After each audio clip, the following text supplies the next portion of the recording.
Hello, how are you all? This is Shruti Goyal from SRM classes.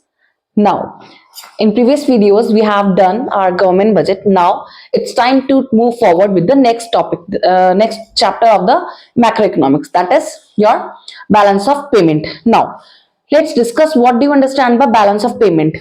Balance of payment is an accounting statement that provides a systematic record of all the economic transactions between residents of a country and the rest of the world during a given period of time.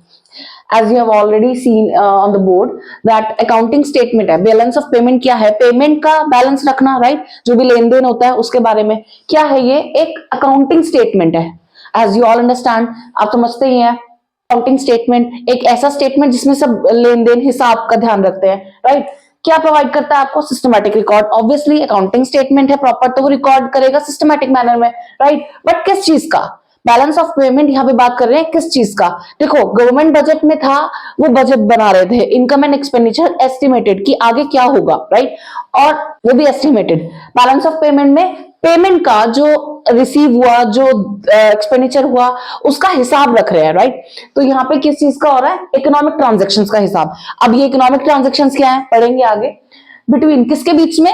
कौन सी economic transactions, वो आगे पढ़ेंगे. But किसके बीच में? Residents of a country, जो हमारे देश के रेजिडेंट्स, यानी कि we people, we have already done. National का मैं आप लोग करके आए होंगे. अगर आपको कोई प्रॉब्लम है, हाँ मैं आपको बोलना भूल गई कि अगर आपको कोई भी इशू है किसी भी टॉपिक में, मैक्रो इकोनॉमिक्स और इंडियन इकोनॉमी में, कोई पर्टिकुलर पॉइंट, कोई पर्टिकुलर टर्म या पर्टिकुलर टॉपिक या question important, anything you want, please comment me in the comment section below और just contact us, right. So now let's come back to the topic. Residents of a country means जो हमारे देश के देशवासी हैं, right? Residents and the rest of the world. What do you understand by rest of the world? Hello, how are you all? This is Shruti from SRM classes.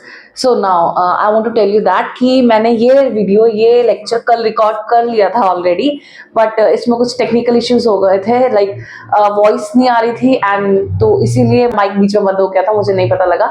बाद में फिर problem हुई, रात को फिर मैं दोबारा शूट नहीं कर पाई. नाउ आज ये वीडियो, ये लेक्चर दोबारा मैं रिकॉर्ड कर रही हूँ आप लोग के लिए. ऑलराइट, हम पढ़ रहे थे what do you understand by the rest of the world. Rest of the world का मतलब क्या है? Rest of the world means here the other countries, right. जो बाकी कंट्री है, हमारे देश के अलावा जो बाकी कंट्री है, उनको हम बोलते हैं रेस्ट ऑफ द वर्ल्ड, ठीक है. यानी कि जो फॉरेनर्स है, फॉरेन कंट्रीज है, बाहर की कंट्रीज, उसको हम बोलते हैं रेस्ट ऑफ द वर्ल्ड. अब हम पढ़ रहे थे क्या? During a given a period of time, ठीक है. तो हम बेसिकली पढ़ रहे थे बैलेंस ऑफ पेमेंट क्या है, एक अकाउंटिंग स्टेटमेंट जो आपको सिस्टमैटिक रिकॉर्ड प्रोवाइड करता है इकोनॉमिक ट्रांजेक्शंस का. अभी हम पढ़ेंगे. और रेजिडेंट्स कौन? जो देशवासी है हमारे देश के, एंड किसके बीच, किसके साथ? बाकी की जो कंट्रीज है उनके साथ जो ट्रांजेक्शंस करेंगे.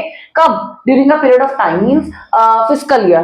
पीरियड ऑफ टाइम मतलब क्या हो गया? Fiscal year. फिस्कल ईयर आपको पता है 1st of April of this year to the next of the 31st March. Clear है ये आप सबको? यस. सो नाउ अब हम पढ़ेंगे कि इकोनॉमिक ट्रांजेक्शंस क्या है. इकोनॉमिक ट्रांजेक्शंस सबसे पहले देखते हैं फिर से. बीओपी एक अकाउंटिंग स्टेटमेंट है जिसमें इकोनॉमिक ट्रांजेक्शंस आती हैं. इकोनॉमिक ट्रांजेक्शंस का मतलब क्या है?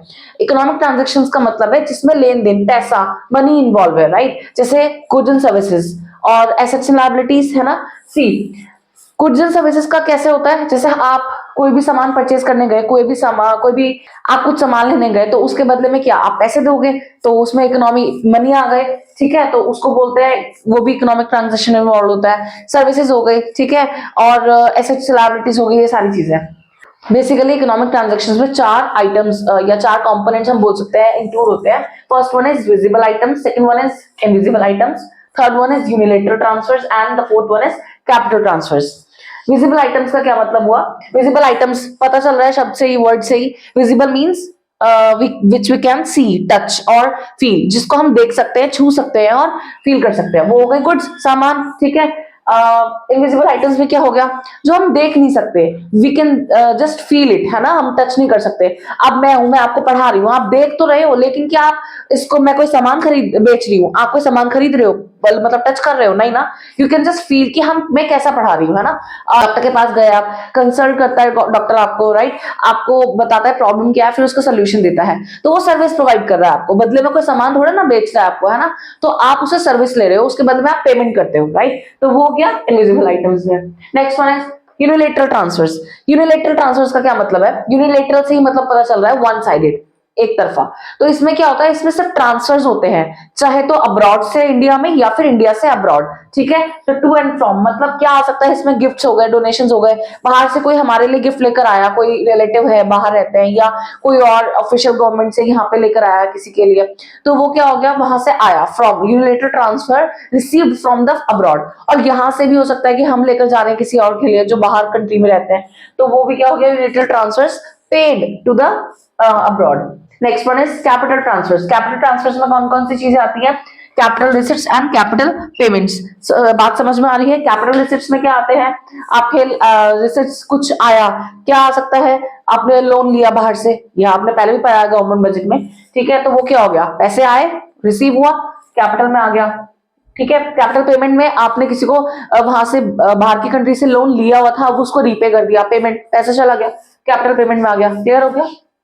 नाउ मूव फॉरवर्ड, क्या है एक बार के लिए देखते हैं पूरा structure of statement of BOP.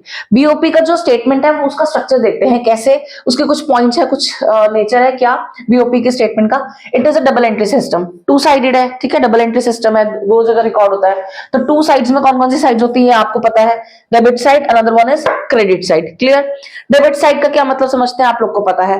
Debit side means जो आउटफ्लो होता है, मतलब एक्सपेंसेस होते हैं, खर्चे होते हैं, जब हमारा पैसा चला जाता है, निकलता है, बाहर निकलता है, राइट। तो हमने लिखा क्या? Outflow of currency. डेबिट में कौन कौन सी चीजें आती हैं जो खर्च करते हैं हम, डेबिट होता है यानी कि outflow of currency. And credit में क्या होता है? क्रेडिट मींस आपका जब पैसा आप रिसीव करते हो, कुछ आपकी इनकम आ रही है, उसको बोलते हैं इनफ्लो ऑफ करेंसी। क्लियर हो गया? अब देखते हैं डेबिट साइड में क्या क्या होता है। इंपोर्ट ऑफ गुड्स, ठीक है, सीधी सी बात है। इंपोर्ट का मतलब क्या आपको पता है? बाहर से हमने कुछ मंगवाया था, कोई गुड्स खरीदे थे बाहर दूसरे दूसरे देश से, तो क्या हुआ, वो इंपोर्ट हुआ, गुड्स तो आए, लेकिन बदले में हमने कुछ खरीदा था, गुड्स खरीदा था, तो बदले में हमने क्या किया? पेमेंट की, ऑब्वियसली। तो पेमेंट की तो हमारे पास से क्या चला गया? हमारी करेंसी चली गई, एक्सपेंडिचर हो गया है ना, तो इसलिए वो किस साइड आएगा? Debit side. क्लियर? हम यहाँ पे ध्यान रखना, यहाँ पे डेबिट और क्रेडिट में क्या कंसिडर करते हैं? करेंसी का आउटफ्लो और इनफ्लो कंसिडर करते हैं। क्लियर है? नेक्स्ट वन, क्रेडिट साइड कब होगा हमारा? ये एक्सपोर्ट ऑफ गुड्स, जब हम यहां से कोई गुड्स बेच रहे हैं, कोई सेल कर रहे हैं गुड्स की, या कुछ एक्सपोर्ट कर रहे हैं आउट ऑफ द कंट्री, ठीक है, तो वो लोग हमसे खरीद रहे हैं। अब वो लोग हमसे खरीद रहे हैं हमारे गुड्स, तो हमने तो उन्हें गुड्स दिए, लेकिन हमें क्या आएगा बदले में? उनसे पैसा आएगा, है ना, रिसीव होगी, इनकम रिसीव होगी, तो हमारे लिए वो किस साइड में आएगा? क्रेडिट साइड में। क्लियर है? Next one is import of services. Services, हमने बाहर से कोई सर्विसेज ली, जैसे बीपीओ, है ना, आपको पता है, या बाहर से कोई हमें टीचर भी ऑनलाइन यहाँ पे पढ़ा रहा हो, या कुछ भी सर्विसेज रिसीव कर रहे हैं वहां से हम, तो वो भी क्या हो गया आपका? सर्विसेज रिसीव कर रहे हैं, मतलब ले रहे हैं, तो उसके बदले में हम क्या कर रहे हैं? पैसे दे रहे हैं, तो पेमेंट हो गई, expenditure, that is debit side, ठीक है। देन मतलब आउटफ्लो हो गया। Next one is credit side, export of services. Services, export of services means यहां से हम कोई सर्विसेज बाहर दे रहे हैं, बाहर देश के लोगों को, जैसे कि फॉर एग्जांपल बीपीओ हो गया, वही अगेन ले सकते हैं इसमें। और हमारे आपको पता ही आजकल वर्क फ्रॉम होम चल रहा है, तो उसमें क्या ज्यादा करते हैं? चैट प्रोसेसिंग, ईमेल, है ना, कस्टमर सर्विस सपोर्ट, ये सब चीजें। तो यहाँ से वो लोग हमसे सर्विसेज लेते हैं और उसके बदले में क्या देते हैं? पेमेंट। तो यहाँ पे इनकम इनफ्लो हो रही है। क्लियर है? नेक्स्ट वन इज, ये पॉइंट अलग है, payment of interest and rental to abroad. बाहर देश में हम कोई पेमेंट कर रहे हैं, किसी इंटरेस्ट की कोई रेंटल इनकम वहां दे रहे हैं, पेमेंट कर रहे हैं, तो ये भी हमारा आउटफ्लो हो गया। क्रेडिट साइड में again same, income of interest and rental from abroad, बाहर से कोई रेंटल और इंटरेस्ट इनकम यहाँ पे आ रही है, तो वो इनफ्लो हो गया, क्रेडिट साइड आ गया। नेक्स्ट वन इज जो हमने पढ़ा था यूनिलेटरल ट्रांसफर। यूनिलेटरल ट्रांसफर में क्या आ गया? वो एग्जांपल, यहाँ से हमने किसी को गिफ्ट्स दिए, बाहर डोनेशंस दिया आउट ऑफ द कंट्री, तो वो भी पेमेंट तो करी थी ना, हमने पैसे तो दिए ना, खर्च तो किया है ना, तो वो क्या हो गया? आउटफ्लो हो गया। Next, unilateral transfer receive from abroad, बाहर से हमने कुछ रिसीव किया, तो वो भी क्या हो गया? Inflow of currency. क्लियर हो गया? नाउ ये तो था आपका एक स्ट्रक्चर, मतलब ये हो गया आपका अभी करंट अकाउंट के जो स्ट्रक्चर था। एक बार देख लेते हैं यहाँ पे किस चीज का इंपोर्ट एक्सपोर्ट किया हुआ है? गुड्स का, ठीक है, तो ये किस में आ गया आपका? विजिबल आइटम्स आ गई। दूसरा सर्विसेज का इंपोर्ट एक्सपोर्ट हुआ हुआ है, ये किस में आ गया? इनविजिबल आइटम्स में आ गया। नेक्स्ट वन इज आपका ये अलग से है ही पॉइंट, और यूनिलेटरल ट्रांसफर्स हो गए, ठीक है, ये यूनिलेटरल ट्रांसफर्स हो गए।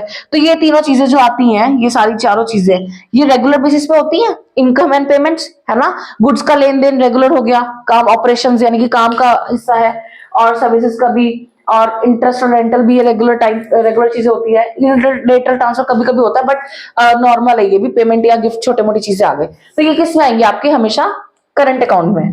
क्लियर है, आगे पढ़ेंगे अभी हम, ठीक है। तो लेकिन ये चीजें आगे किसमें, करंट अकाउंट में।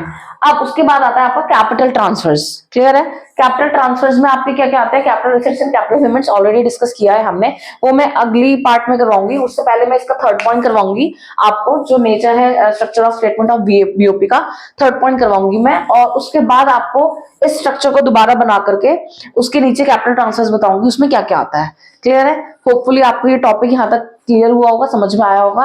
एंड यस, कोई प्रॉब्लम है तो प्लीज कंसिडर कीजिए, पूछिए एंड देखिए, शेयर कीजिए, सो दैट जितने ज्यादा हो सकता है बच्चों के पास पहुंचे हमारे लेक्चर्स एंड हमारी यूट्यूब फैमिली इंक्रीज हो सके, थोड़ा मोटिवेशन मिलेगा। ठीक है, एंड एसआरएम क्लासेस की तरफ से thank you so much, good night, take care, bye bye.